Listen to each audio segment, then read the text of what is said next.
This is my paint jacket because I have paint all over it.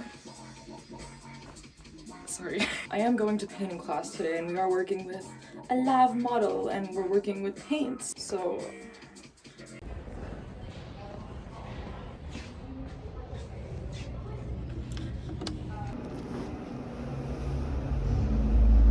I actually want to show you the painting that I came up with after this session. I'm in my second year, so I've done a few live model paintings, but this one's the one that I'm most proud of so far. It was a 6-hour pose. I hope I don't have to blur that. It's been a little while since I've really done a figurative work, so I had to do something interesting with it, so I just use really bright colors for the background. When we work with live models, it has to be figurative because our teacher's grading us on our technique, so I can't really do anything abstract. So the most I can do is use interesting colors for these things. I've just been doing figurative works for so long, I'm so tired of them. Like, art school's really helpful for figurative artists and for teaching figurative techniques in general, but when it comes to anything other than that, they just don't care. I mean, I am in my second year, so maybe I've had bad luck with my teachers. I thought I've been picking interesting classes. So my last term in art school was very experimental.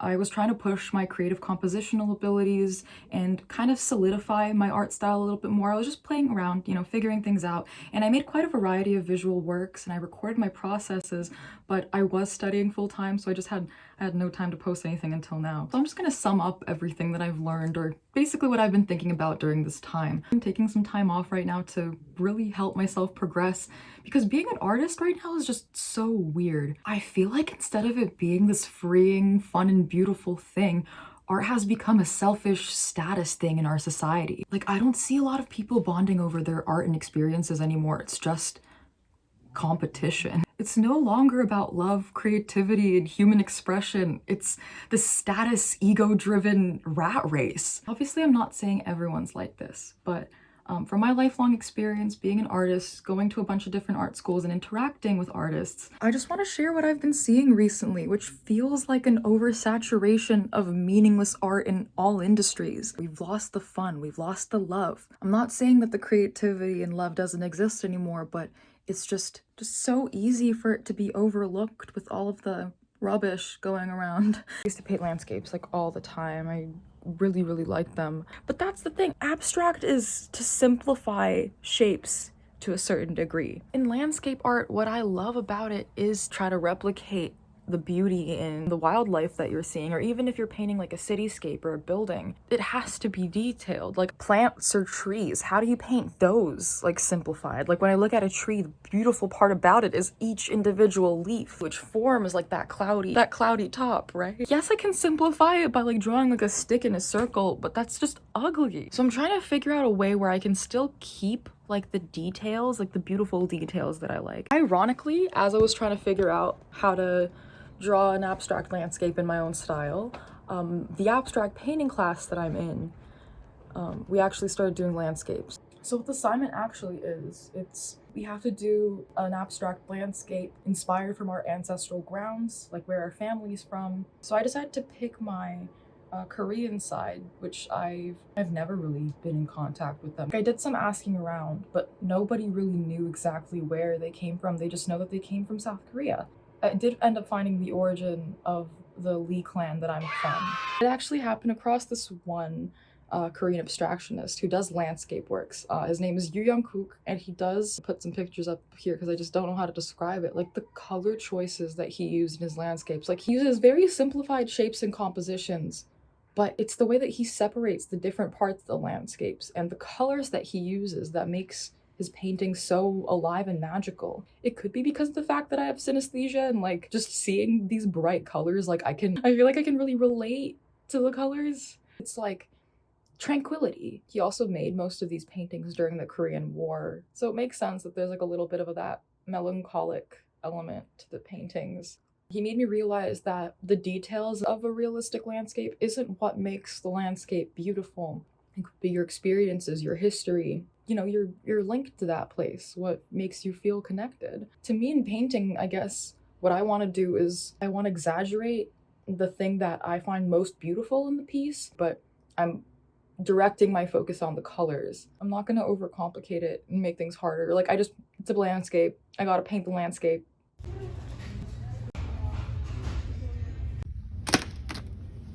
Art supply shopping is just very satisfying. Something about going to the store and just being surrounded by art supplies in general, that's just really fun, but also it makes me feel productive. It's like, wow, I actually used this much paint, now you get more?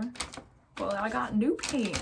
Got a cadmium red, got a white ultramarine blue acrylic because I ran out of that. Speaking of acrylic, I did end up getting a gloss fluid medium. I do want to try acrylics a little bit better and see if there is maybe like a method, I don't know, maybe that I prefer or I'd want to explore more, because I just don't like acrylics. So far I've always been just working with like thick paint. But we'll test it out with the fluid medium. So, and then also gesso. A gesso. This is like a very cheap gesso, so it could be shit, but gesso, palette knife, and another medium-sized paintbrush because those are my favorite. Got two of these prepared, two canvases for the diptych. This one right here is the self-portrait one. It's kind of like, I'm gonna try to make it realistic, but kind of like broken it up into different fragments. I'm gonna do more with that later on, but I'm kind of wanting to start the portrait part. I'm gonna use this format to kind of show the duality of my identity.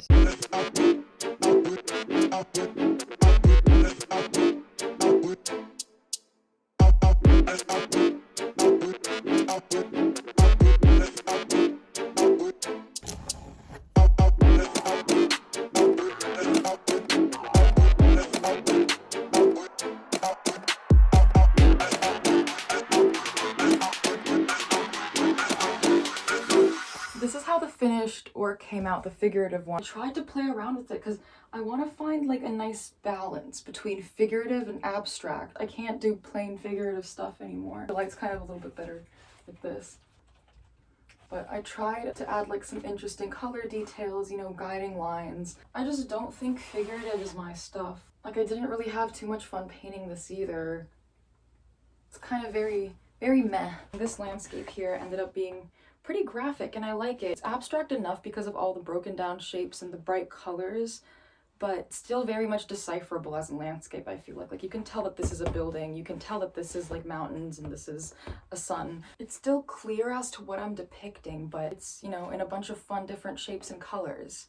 So this was like a nice balance, but like the image is too direct. Like, I kind of want to try to work with things symbolically, if that makes sense. Hey, so I'm trying to do like these collages, these little landscape collages, trying to break old images apart. There you go. I think I succeeded in making some fun little landscapes here. So these were assembled with all of my own personal sketches. Over here I have some graphite landscapes, black paper to make some more interesting shapes and to kind of frame it a little bit more. For this one I mainly used just one pencil sketch right here in the back, and I broke the floor apart into different places, and then I added this cool kind of more abstract graphic and then just some figures to make a little bit more of an interesting composition. I'm way too lazy to clean up what's going on here, so I just put the canvas up on the floor. So I'm gonna merge those two collages that I have, and I'm gonna start by like generalizing the shapes. All right, there's the base.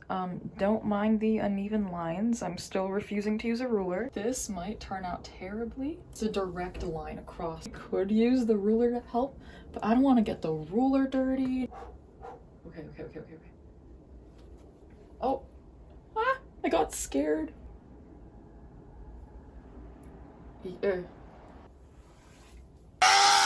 Actually, make it a straight line and end it. There you go. Okay. Art should be a process in a way, you know? I'm giving up. I don't know how to do these like straight lines. Oh, it's so uneven. Okay. Let's try this one. This is like a nice line. Wow. There's like a tactic where you can use like the length of the brush to like create the whatever. Not gonna lie though, I do like the acrylics that I'm using. I find them pretty fun. Hold on. Let's see if the speed, oh no. Here's the progress so far. I ended up using painter's tape for these because I just couldn't. I started doing the outlines for this. These are getting a little bit better. I just have to fix that. Don't look at that. And here's the beautiful final product. All the lines have been fixed. I'm really proud of how this came out. I actually really like it. I really like the colors and I like the way that I merged the two. You see how I like took the collage's most distinguishable features and I merged them together? I simplified like that little pointy shape and then the building, simplified cityscape, and then just my signature in that upper corner to kind of merge me into the landscape, because the collages were initially from handmade drawings and it was handmade, like I stuck them all together. And this, I did this by hand, so my signature. If I'm working with something that's realistic, like I guess I want to try to work with colors and things symbolically in my works.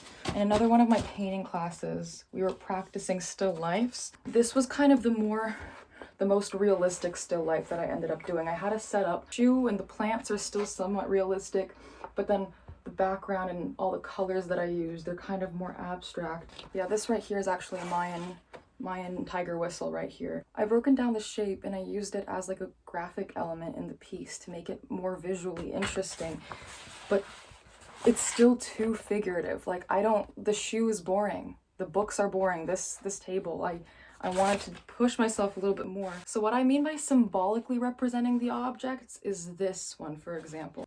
You can still see the vase, the shoe, the tiger, the same colors are present, the same kind of graphic element, the plants, but it's a little bit more broken down. What I was trying to figure out with this painting is like, how detailed can I go but still go for like a more simple abstract style? How far can I break down the shape but still make it decipherable? I feel like I succeeded with this one right here because it's very simplified, but I used details that are very noticeable in the real shape. It's kind of like your mind fills in the blanks. Like if you take the most visually interesting part about the shape. Oh my god, this tripod was in the way the entire time. I'm so sorry. I really like the way that these ones came out. Like they're still life studies, so they don't really have any meaning behind them, but they look really cool. Even with like this landscape, it's very simplified, but it's the more decipherable elements that kind of stand out. If it's not for the colors, then it's the shapes. So it's like the figurative and abstract mix that works really well together.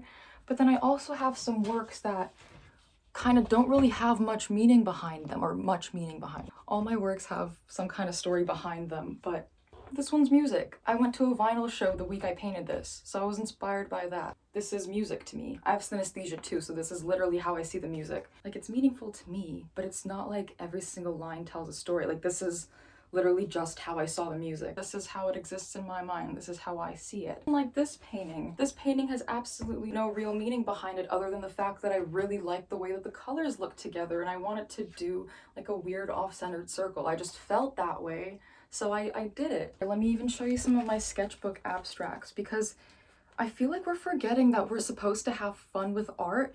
Like, yes, it's supposed to look good to a certain extent, but that shouldn't be like the only thing you're focusing on. I drew this literally not thinking much. I like this color combination and I went ahead and I drew a bunch of stuff, which led me to do some more little drawings. And then I came up with the circle and then ended up doing the painting for it. A lot of people dislike abstract art for that reason, because it's like there's no meaning behind it and it's just very simply done. There's no technique that goes into it. But since when did art have to be all about that? There's nothing wrong with wanting to develop your technique. And I feel like to a certain extent, as an artist, you do need some background. It doesn't mean you can't be an artist without it. It doesn't mean you can't be an artist in your own way. It's really not that serious. Like even this, I'm not the happiest with how this one turned out, but I had fun doing it, drawing little shapes and just, you know, going ham.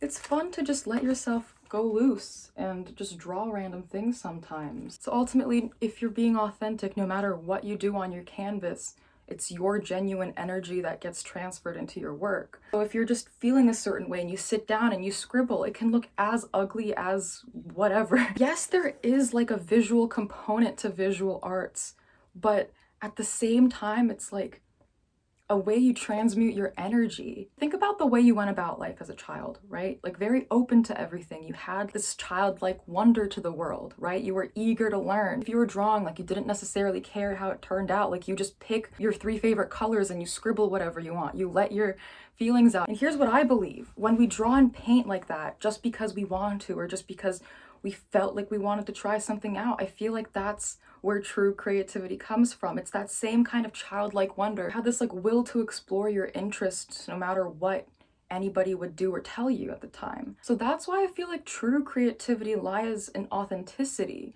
Because as soon as you're trying to do something for someone else or for the way it would look, in my case, I really care about the visual just because in my art, that's basically what I'm trying to depict, like the way I see the world. My authentic self wants to experiment with the different visuals that I can come up with, push my creative boundaries, and I want to, you know, try to see what I can come up with. That's what interests me as an artist. My mind, in a way. But like at the same time, if you want to paint something just because it looks cool, I feel like that's also authentic enough. Like if you're out on a walk and you really like the way a flower looks and you paint that flower, that's like, there's a story behind that painting, you know? Like if you do splatter art, right? Like if you're just splattering paint for no reason, I dislike that. But like if you as an artist, you're feeling a certain way and you want to like use movement to show your emotion, the performance of how you make the piece is the artwork and not the actual visual, then that's totally fine.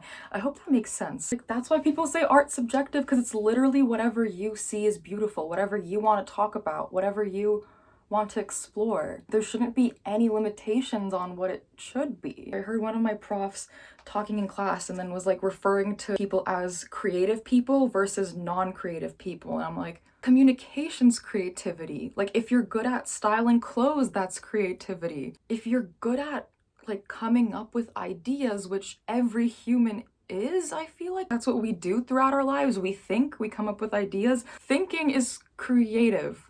No. If you truly believe you're not creative, I feel like you've been conditioned to believe that. When she was like referring to people as creative versus non-creative people, like it really felt like, why do you think you're better than other people just because you do art? As an artist, the only thing that I feel like is stopping people from being artists is the fact that there's so much pressure on the way that it has to look in the end, which is stupid. A lot of people like paint for like meditative purposes, for example, right? Yes, if you want, you can make the painting look nice, but ultimately it's the act of painting that helps you relieve that stress. I used to like limit myself a lot with what I'd be able to do, because I'd always be thinking about like, oh, is it gonna match my portfolio? I have to make it look a certain way. I have to make it look like it can fit into this exhibition, or like, it would never actually come from within. Like I would lie to myself and convince myself that it is me being authentic, but ultimately it wasn't. Stressing about the proportions, I'd never let myself go free. It's the authentic human experience that makes the work. It's not like a skill that you learn, which is what a lot of artists and art schools and the whole art industry is trying to make you believe, that it's like a skill that you achieve, or like some people are born with, which we're all born with it. That's what I believe. Creative versus non-creative person, man, I hated that. I hated that. Like she didn't only repeat that in one lesson. I remember we had critiques and she would like compare people's works to non-creative people's works. Like what does that even mean? Everyone's born creative. It just doesn't make sense to me. Like the profs and the programs were kind of ignorant to abstract artists. At least the profs, the classes that I've been taking, weren't conducive to any progression in that, which is ironic because I literally took an abstract painting class. I'm gonna be brutally honest for a second. That abstract painting class that I took, it really disappointed me. I was really looking forward to it, you know, since I only recently made the switch into a more abstracted style. Like I have so much to learn, and I wanted to learn more about, you know, abstraction in general, play around with different compositions, learn about different approaches to abstraction, more theory. Class, not only was it super shallow, but I literally disagreed with a lot of the stuff that the teacher was talking about, which it could be just me, I don't know. No shade to the prof. The prof is a really nice, very caring person, but teaching wise, he was very shallow. So one of the first things that disappointed me was the lack of guidance and the lack of material in the course. I don't know if it was just the teacher that I had, or if that's just the way they're teaching abstract, but they literally taught, like, I feel like the most shallow information. Like we went over Pollock and Kandinsky, but we went over Pollock and Kandinsky in our other history classes already in first year. So I don't know, like I wanted to dig deeper into abstraction, but we only got like very shallow information that was kind of very generalized. He didn't talk about the different abstraction styles or like how to abstract shapes. It was kind of a very generalized, like do whatever you want kind of thing, which is, I agree with that, like to some extent. Everyone's different, and abstract is a very abstract thing. I feel like the most beautiful thing about abstract art is the artistic process, like the way the artist's thoughts translate into these abstract shapes. That leads me to the second thing, which honestly disappointed me the most, and that's the context or the meaning behind the piece. It's kind of ironic because he literally stressed the idea of how important context is so much. He basically was saying that it was more important than the visual, which I find funny because I go into any realistic, like figurative class and they don't talk about the meaning or the context or anything. They're very strictly visual. both abstract and realistic art, they're visual arts. So what changed? Why is suddenly context more important here? But that's not the thing that upsets me. What upset me is the context that he was trying to make us all depict. He said that an artist's job is to talk about and interact with what's going on in the world. And he encouraged us to talk about what's going on in our life, what's truly meaningful to us, right? So at the time I felt like this bright spark of inspiration, specifically from music, because I was going to a lot of different live music shows, seeing my favorite artists, and I just felt very inspired, very uplifted for the first time in a long time. I finally started really like accepting myself, accepting my interest. It was a big moment in my life, so I thought it'd be context enough. Then we did little one-on-ones, and he did not like my idea. He listened to me and he was like, I think you should think a little bit more about the context. Think about world issues. He basically told me that what I was painting wasn't important enough to talk about.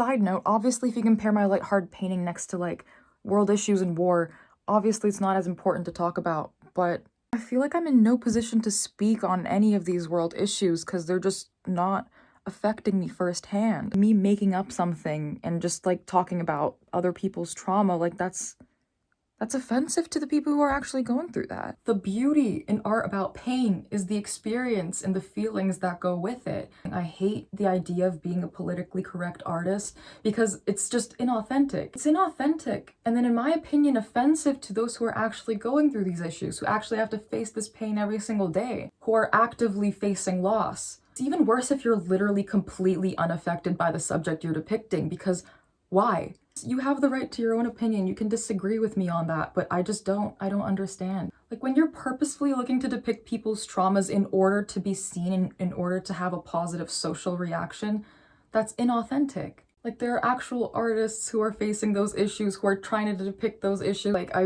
understood that he wanted me to paint like a sad subject. That's what a lot of the people in the class were doing, you know, talking about their traumas, painting them. But I'm done doing that. I've done that for so long, and I'm so tired of focusing in on the negative. That's the thing that made me most mad, because I fundamentally disagree with that idea. I feel like art shouldn't only be about pain and trauma. I haven't talked about this, but that's literally the reason why I switched to abstract, because all those years when I was doing realistic art, I was stuck in my trauma, I was depicting my traumas, all I was thinking about is this pain. Because of that, I kept repeating the same cycles and I never actually got anywhere. So I've reached the point where I'm done with that. I don't want to be depicting my trauma for my entire life.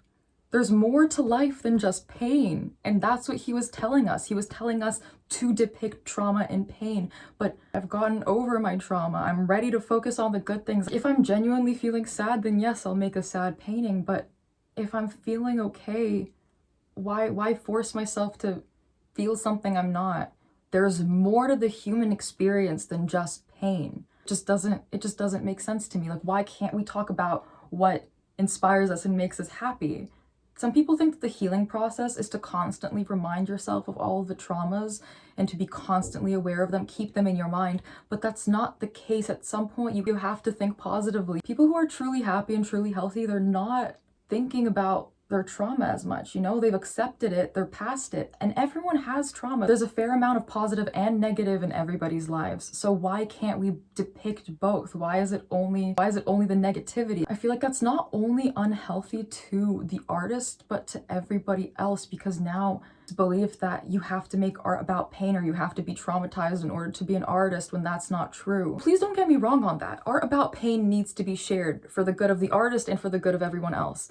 But if you're not actually affected by the issue in your personal life, there's no emotion, there's no experience that goes into it. Our minds are so different from one another. In order to come up with creative compositions, there's so much of yourself that goes into that. So what's going into your work if it's not about your life experiences? There's this weird common idea nowadays that if someone's suffering, that means everyone has to suffer. And those who aren't suffering gotta shut up because they're being ignorant. Like, are we forgetting that we're meant to live our lives? We're supposed to love, create, learn, and innovate together. Why can't we talk about and explore the positive aspects of our life? I feel like that's what we're meant to do. And by limiting yourself to only the negative things in life, then you're just becoming a more and more negative person. Like at some point, it's really healthy to let go of your energy. Don't be ignorant towards your pain. But if you're not feeling sad, or if you're trying to move forward with your life, then don't keep yourself locked in that mindset, you know? Release all your limiting beliefs. You're seriously so much more than you know. So can anyone be an artist? I really believe that we have that skill within us already. Like your life, your existence is art enough. All you have to do is tell your story. Doesn't matter if your story is a figurative masterpiece or a blob of colors or just some scribbles. It's a confirmation of your existence, your own pure energy. And if you're being authentic to yourself, then no one's going to be able to replicate it. And regardless of what you think or what other people tell you, your experiences deserve to be heard no matter what. What are the odds that evolution led us here? That led our consciousness this far? We're out here running around paying taxes. All we want is to love, but we overcomplicate it with all these rules and insecurities that are placed on us by our environment. Nothing really matters as much as you think. Like, I truly believe everyone can do art and anyone can be an artist. Like, what an artist is subjective, so if you see yourself as an artist, don't let anyone tell you otherwise.